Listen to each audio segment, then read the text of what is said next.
The Buffalo Bills honoring Charlie Kirk last night in their very first home game since Kirk's assassination. A video commemorating him played on the Jumbotron. This was completely preventable. Anytime you're doing a security plan, if you're doing a real security plan, it has to be anti-sniper, anti-explosive.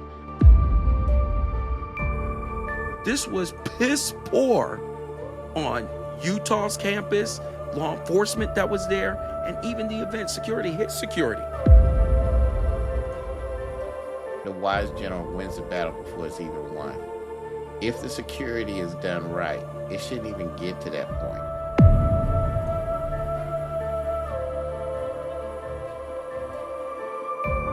In fact, that was the failure of the Secret Service in Butler last year.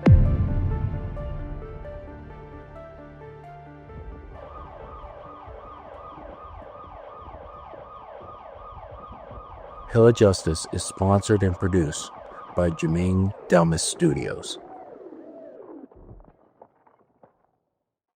Welcome to the Hill of Justice. I'm Jerome Hill, and with me is retired Sheriff Victor Hill. Everyone's arguing from the left and from the right about concerning all types of decency, free speech, and so on and so forth. We're going to talk about what no one is talking about right now, and we're going to show you what happens from this point on for this situation to never happen again with Charlie Kirk. We already know that he's a polarizing figure, and for someone to breach the security and the perimeter by accessing a rooftop 200 yards away within the line of sight to the stage, which should have never happened whatsoever, because it should have been mapped, controlled, or guarded, is an epic failure. And this wasn't, we know that this wasn't inevitable. This was completely preventable. And it was an opportunity meeting negligence. The shooter didn't outsmart anyone. He walked into a gap that should never have happened. And the campus failed in its duty of care. And now justice will drag on for years. You can go ahead and bet your bottom dollar about appeals and so on and so forth. So we're going to get into the prevention of what that looked like, because honestly, what we're looking at is a problem that isn't really about the left and the right. It's about security and how sloppy it was.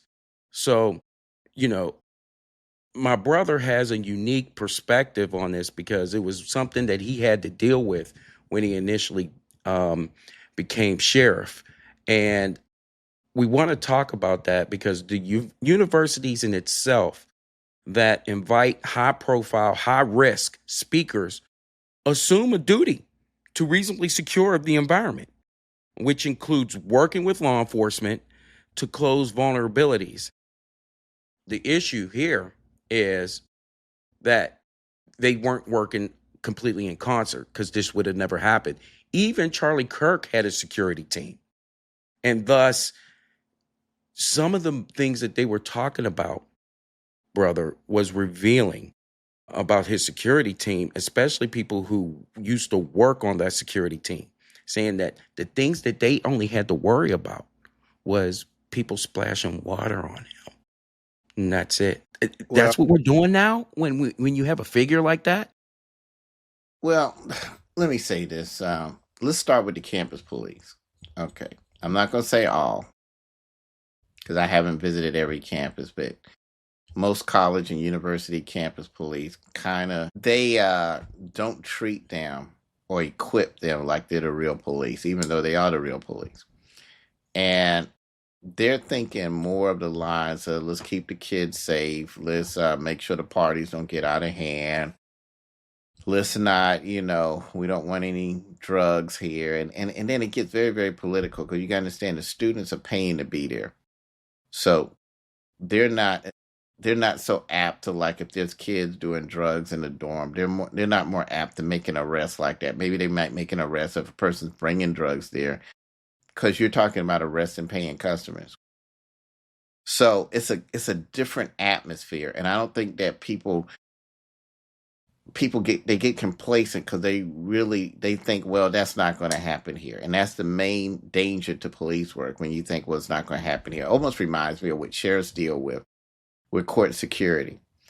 Usually what sheriffs do is the guys that only got 3-4 years left on the job, people who don't do very well at the range, the people who aren't that good shit, we just put them down at the courthouse and everything will be okay. But we've seen where that's resulted in death. Just right here in Atlanta with Brian Nichols. And there's this complacent thing. What's the courthouse? Nothing's going to happen. And then you get a dude that overpowers a deputy, takes her gun, kills a judge, kills a clerk, kills a deputy, and kills a federal agent. So then if you do what I did, then you're considered, oh my God, what are you doing? Because, I took court security very, very serious. And there's 3 things anytime you're securing a building or a person you got to worry about. Anytime you're doing a security plan, if you're doing a real security plan, it has to be anti-sniper, anti-explosive, anti-assault. So you've got to think, okay, anytime you're securing a building or a person, is there any potential sniper nest? And if they are there, you got to occupy it, or you got to at least have counter snipers. You got to have devices or dogs to make sure it's sweep, to make sure there's no explosive devices. And then once you know there are no explosive devices, then you got to make sure you maintain command and control of that area so it doesn't sneak in after the fact. Once you clear it, it has to be secured. Then you get down to the actual anti-assault, be it physically, be it a knife, be it a pistol, or be somebody just trying to breach with an assault rifle, which shouldn't happen if you got that type of command and control, because you can't hide an assault rifle like you can hide a pistol. So most people don't think like that. And then even though he was a huge figure in this nation, people really only think like that when you're dealing with the president, governors, stuff like that. And I've seen some governors that really don't have that level of security, to be honest with you. And but usually you see it with the Secret Service. They understand those trinities I just mentioned very, very well. But we're in the age now where if we don't think like that, if you hire someone for executive protection and they're not covering those 3 basics, then you don't really have executive protection. A lot of people think executive protection is just having some guy standing next to you that's real big and mean looking and frowning and looking around. And there's some people, they think because they have size, they should be executive protection.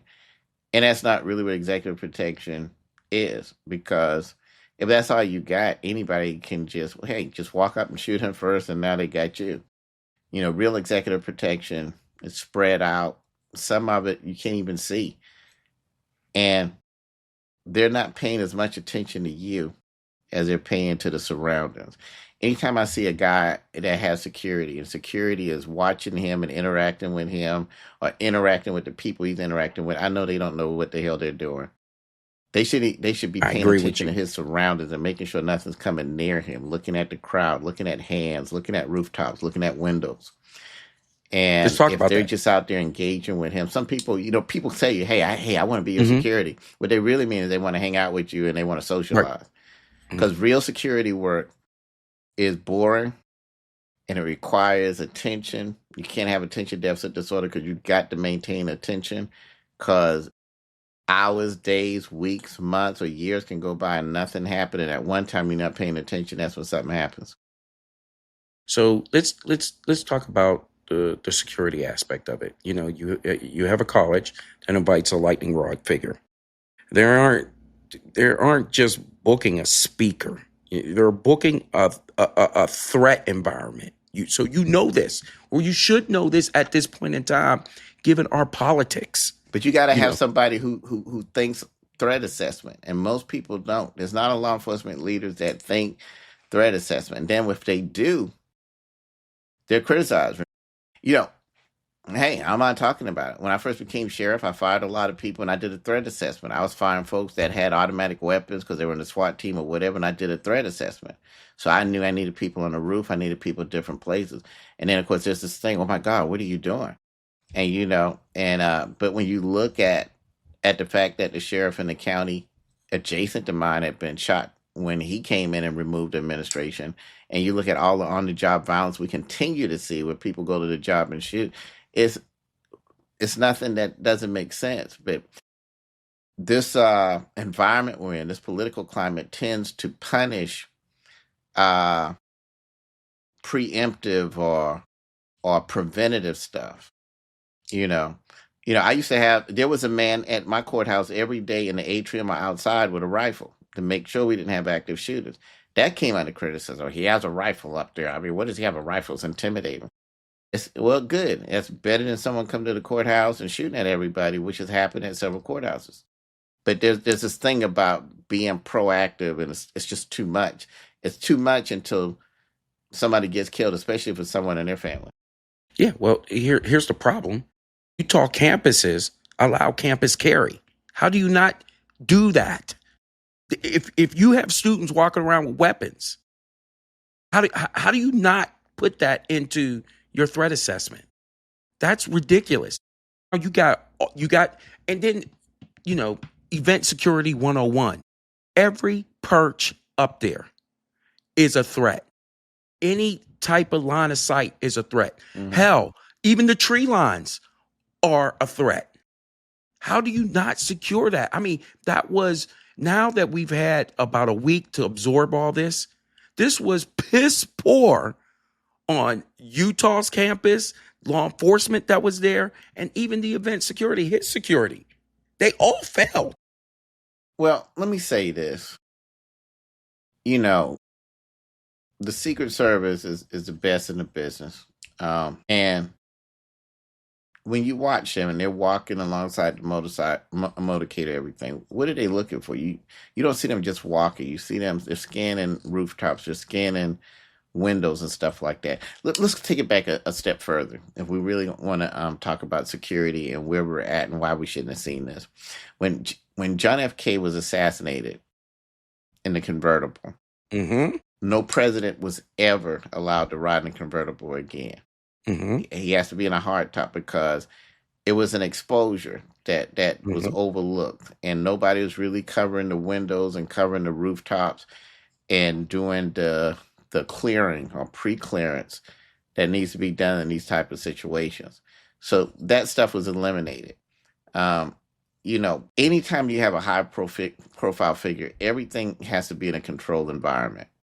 And it's not just high profile figures. What about the shooting in Las Vegas where there's a concert and then you got a shooter from a window? So we gotta go beyond thinking that it's just for certain dignitaries. Anytime you hold a function, you've got to do a threat assessment now, especially now that active shooters is becoming almost a weekly thing.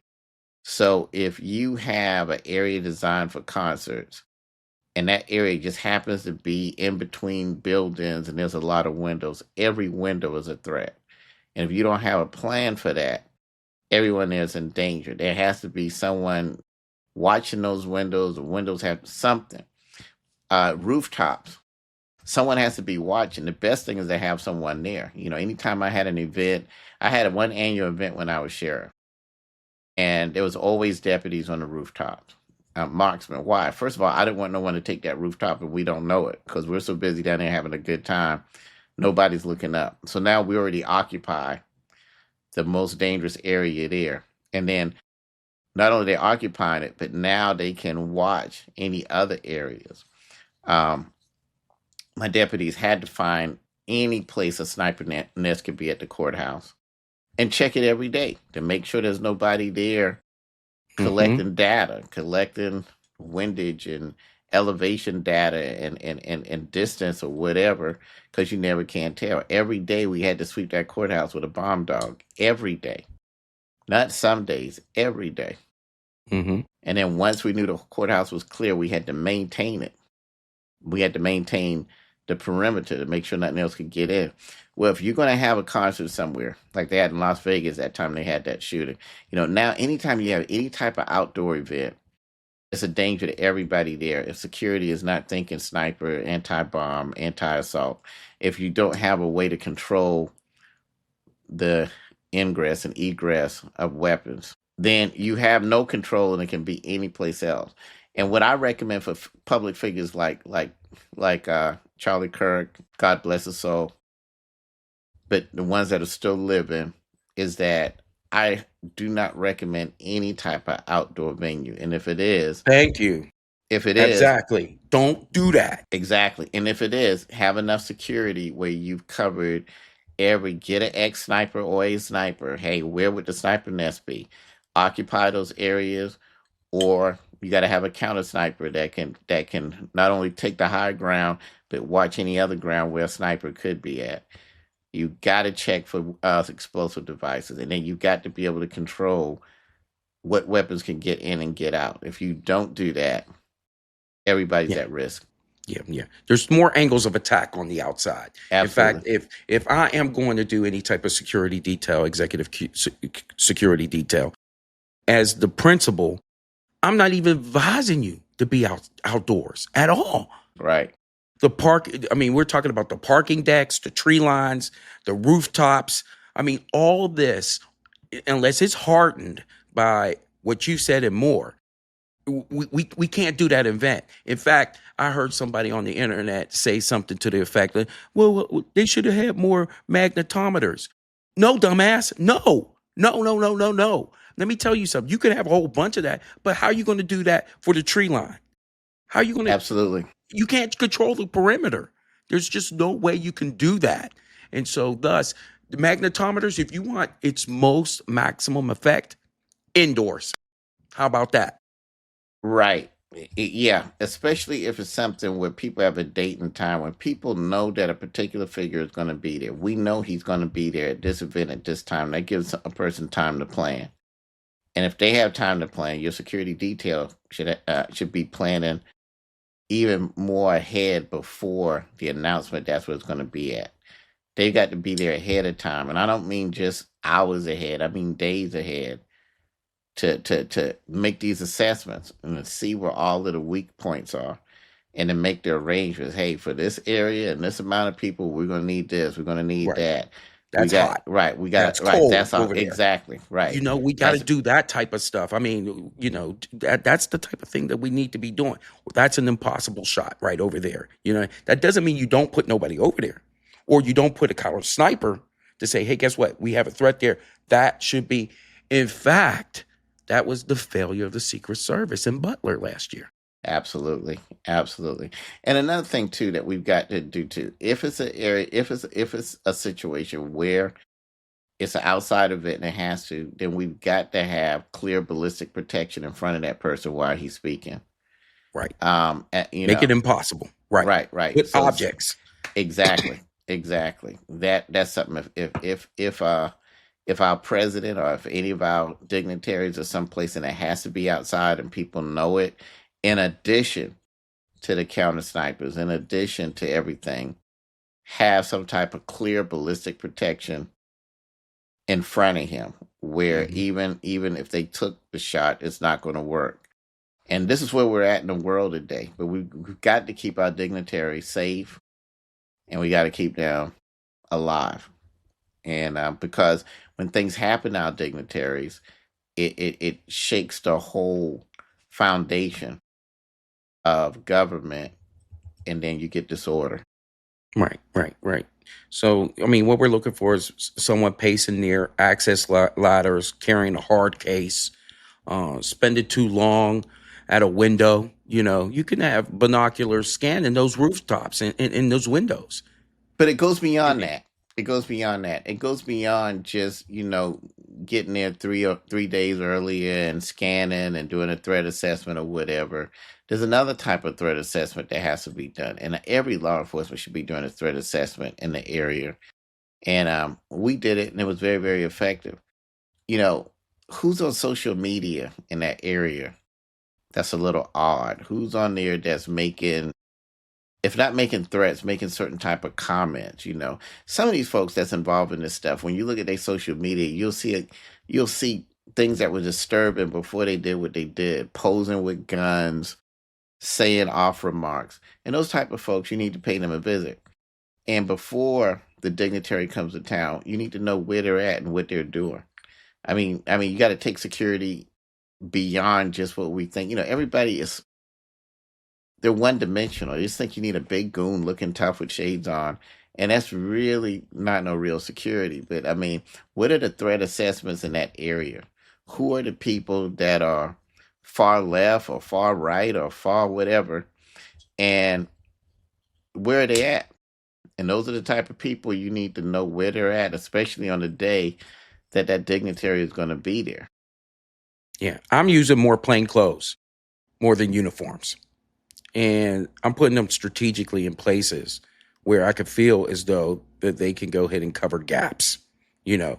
And I agree that students should see free speech, but bad actors, they should see layers of eyes and obstacles, much like we talked about ballistic protection. That's what should be happening. And we're Right, not doing that. right. And like I said, we're going to have to be more proactive. Like I said, unfortunately, we've got a group of people that they punish proactive. They they charge law enforcement officers who are proactive, and call it unnecessary when it saves lives. And even though training and law says that preemptive action can be done and is the best way to do things, we still have some folks, unfortunately, with prosecutorial power or whatever, that makes it hard for people who know how to do it needs to be done and willing to do it needs to be done to do it, because now they're put in a situation of liability or prosecution just to make a political point. And that's where we're at. And then unfortunately, when they make these type of dumb decisions to stop things that are proactive, people lose their lives. And we see it on so many levels. We saw it in my jail, you know. I was criticized and prosecuted for being proactive. Stop it. 5 people get murdered in a jail. And countless stab, and if we don't get proactive with executive protection, then we'll see more of this. We're going to see more of this. This isn't the end. I mean, have no illusions. This will happen again because that's the environment we're in. But it can be stopped if people take the actions that we're talking about. Let's talk about those actions, all right? Let's just say we have a spotter that Mhm. sees something. Let's walk through the first 60 seconds of what this would look like, okay? So, of course, a spotter sees it, and what we got to do right off the bat, they got to be on that radio. They got to call that out, The camera confirms it, locks in. We got to get the principal out of there at the same time, like go time. And of course, we use hot words for that to happen. But that has to happen almost simultaneously. People are talking about, hey, guess what? Let's go ahead and use a Blair gun, and then everybody will go ahead and duck. You don't want that type of pandemonium. Who's thinking that way? You should never do something like that. You're trying to intercept what is, or at least the security team is trying to intercept, any threat that is coming. And guess what? If it was a bad call, I'd rather go ahead and be like, hey, I'm sorry. And then trying to go ahead and rush you to the hospital. Somebody else. Let me tell you, if it's done right, the highest art of fighting is there is no fight. Sun Tzu said in the Art of War that the wise general wins the battle before it's even won. If the security is done right, it shouldn't even get to that point. That guy shouldn't even made it to the roof because it should have been someone already there. Bingo. He should have walked Never. up there and saw some people there, and he's like, "Oh, let me turn around or whatever." Right. All those accesses. Everyone with a window that faces that direction. That has to be not just screened through binoculars, but really, that has to be. You gotta knock on doors, see who are there, or whatever. Maybe lock that building down for that particular time. Unless you live in this building, you can't be in this building at this particular time due to security reasons. But all that stuff has to be contained. If the security is done right, then it shouldn't happen. It's like I always talk about my jail. If everyone's doing their job, there's no such thing as an escape. People either let people out of jail or they're not doing their jobs. There's no such thing as an escape. If everyone's doing their job, nobody can escape from the jail. So either there's someone helping them escape or there's someone that's falling asleep at the wheels. Mm-hmm. So if it's done right, we don't even have to get that counter sniper to shoot because the person can't even do it to begin with. Right, right. But Right? in the background, have an extraction team because we're going to isolate, Absolutely. confirm, and move. Get the hell out of there. Absolutely. Run. Right. If someone just happens to breach security or happens to take out a guard and get where they need to be because they're that determined, well, you got a second layer. It's just like with perimeters. The real commanders don't just have one perimeter. There's an outer perimeter and an inner perimeter. You know what I'm Right. saying? But Right. the amateurs only have one perimeter. Okay, create a perimeter. Well, we need two perimeters. And then that makes it hard for a person to get to the inner perimeter because he's got two perimeters to get through. So that's how it's really done. Now it requires extra manpower, it requires attention to detail. And unfortunately, real security hurts people's feelings.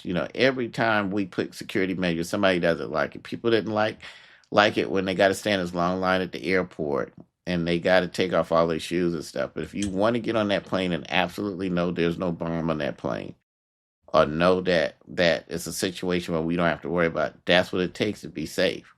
But there's always someone, at courthouses, you got judges that complain that the security is too harsh. They complain up until they're looking at a gun in their face, and then they'll understand then, but it's too late. Right. And so Right, somebody has to be strong enough to say, okay, these are security measures. This is why. I know it's an inconvenience. I know you don't like it. I know you don't think it should apply to you. But the only way for us to guarantee 100% that this building is safe or this venue is safe is this is what has to happen. So he takes the weapon, he drops it off in the woods, right? He has the enough presence of mind to go ahead and call his buddy and talk to him on the telephone and says, I see police, they're walking left and right, but I don't think they got my stuff yet. I'm just paraphrasing here. And he is looking, he's still in the area. And we know how our suspects love looking at their artwork. He's still in the area waiting for his time to pick up the weapon and roll. I mean, it was still everything was still hot well after the shooting. And that's another reason why we know this is not professional. If it was a professional job, the weapon would have been left right where it was used. That way he could walk away and don't have to worry about it.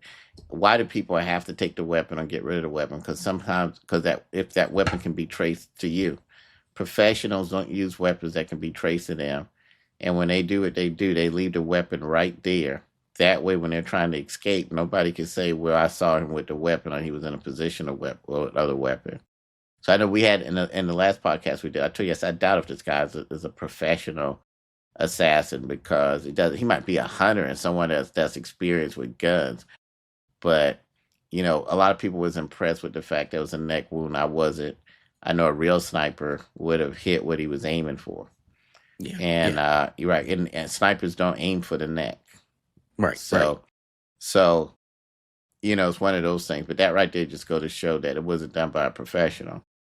But be that as it may, you don't have to be a professional to be dangerous or take someone's life. No, that's true. Right. Now, I know the argument I know that you're going with that, but the fact of the matter is, people were calling it lucky. No. It's not lucky if it hits its mark. Absolutely. It's lucky when it doesn't hit you. That's when it becomes true. lucky. Very true. And so this was all preventable. And as far as I'm concerned, what I'm not hearing from people is admitting the failures, that they messed up badly. That's not what I'm hearing, because everybody wants to fight from the left, the right, the middle about their different grievances. And nobody's admitting that this is going to happen again because nobody is saying, assigning blame to one another about, hey, guess what? We messed up on a very large security fail. I'm glad you're saying that. At the end of the day, you're right. Everyone was having the wrong conversations. People are talking about whether they agreed with a man or not when you got a grieving wife and grieving children who may have unfortunately seen their loved one lose their life, a grieving father. Then we've got, how did this happen? How can we prevent it from happening again? How can we strengthen security? How can we do whatever? Those are the real conversations we should be having. Right. And it's just unfortunate that these aren't the immediate conversations that were had, instead of whether folks agree or disagree. The first conversation should be, of course, the family and their loss. And it's bad enough to lose a loved one, but can you imagine having to endure people saying things about the loved one, and instead of praying for your grief, and instead of trying to figure out how can we stop this from happening again? Yeah, I agree with that wholeheartedly. And, but it takes people to have some level of accountability. And that is exactly what's absent with this very preventable incident. And thus we are now, and it's human nature. We know that. Hey, guess what? We're going to go ahead and assign the blame, not to our own team, but other people, because we can't stand the thought of it being the home team that did that. But I don't think that in law enforcement, we should take that type of belief system. We have to look at us first. I agree. I hope that this college campuses just know how serious policing is, even on a college campus. Especially if it's a carry campus. Absolutely. And just like you got to have a specialized unit on a police force, a SWAT team, or whatever, if you don't have one, you better have one there to deal with these type of things for security. And take it serious, because anything can happen anywhere. So, the days are just officer friendly on the campus, officer friendly, even at our schools, our SRO at our schools. Everybody just want to be, hey, we just got a cop here. Now we can play and be friends with a cop, and he's my friend and he's your friend. Now he's there to protect you, because a lunatic can walk on there one day and start killing kids. And we need someone who knows what they're doing when that happens. Right. So that's going to be it for today's show. If you like this commentary, make sure to hit the like button, subscribe, and share it with someone who needs to hear the truth behind all these headlines. Thus, once again, we're back at this point of inflection point again. We're probably going to be there again. So, until next time, brother, thank you. Thank you, brother.